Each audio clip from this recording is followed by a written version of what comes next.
سيداتي آنساتي سادتي أيها الأحبة في كل مكان، السلام عليكم ورحمة الله تعالى وبركاته، وأسعد الله أوقاتكم جميعا بكل خير.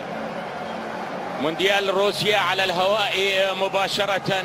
البرازيل تلعب اليوم، البرازيل المرشحة، البرازيل التي تعادلت في المباراة الافتتاحية لها أمام المنتخب السويسري. لعبت شوط ممتاز الشوط الأول، تراجعت في الشوط الثاني، ولكن تظل البرازيل من ضمن أكيد الفرق الكبيرة المرشحة للقب، المرشحة هنا لعبور هذه المجموعة الخامسة.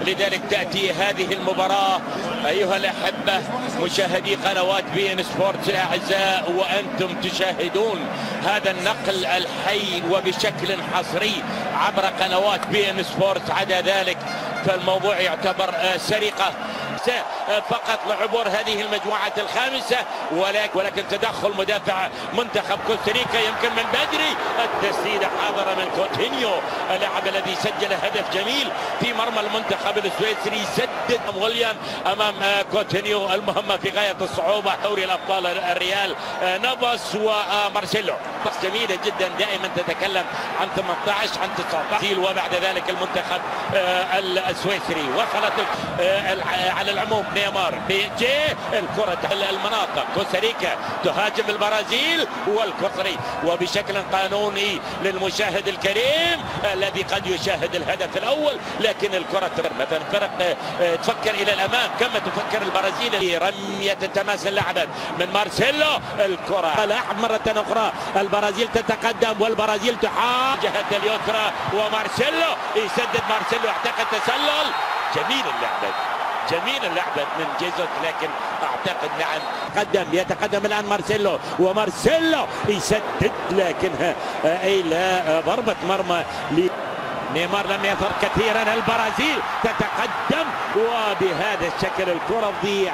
الكرة يكون جيدا، لكن الهدف البرازيلي قد يأتي في أي لحظة. البرازيل بهدف واحد مقابل لا شيء. البرازيل الآن تحاول أن تتقدم بهدف واحد مقابل. تعنى البرازيل اللي تتقدم حتى فيها. قد يأتي الجول الأول. الكرة في غاية الخطورة، اللعبة عالية، ولكن اثنين من المدافعين، نجاح الاثنين لغاية الآن. هذا ويليان يتقدم، ويليان يسدد ويليان، لكنها منتخب سويسرا.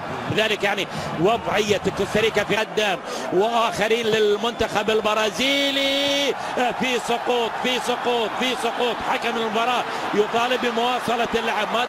ما في مشاكل يعني. أليزون قد يتلقى. البرازيل تعاني بالذات في الشوط الأول. مارسيلو بالقدم اليمنى يسدد. هذه المرة مارسيلو على الملاعب الروسية، الأراضي الروسية تكون أفضل من الأراضي الكرة الخطيرة لعل وعسى باولينيو. كوستاريكا في اللحظات الأخيرة قد تأتي بالخطأ. الأرجنتين كريستيانو رونالدو لا زال يخطف الأضواء. أوزمان على تنفيذ الضربة الحرة المباشرة. لعبت لتسجيل الهدف الأول هو نيمار ورفاقه، وصلت إلى مارسيلو الهدف الأول، ولكن في هذه اللقطة ممكن أن يأتي الجول الأول. يتقدم دوغلاس كوستا، والتسديدة ينخذ الموقف نافاس. البرازيل مهاري مرر نيمار، لأن يسلمها لأقرب لاعب برازيلي. اللعبة عالية، الخطوة إلى جيزوس، يتقدم جيزوس، يتلاعب جيزوس، يسدد. نيمار اللي وزع، المخالفة ضد باولينيو. نجم برشلونة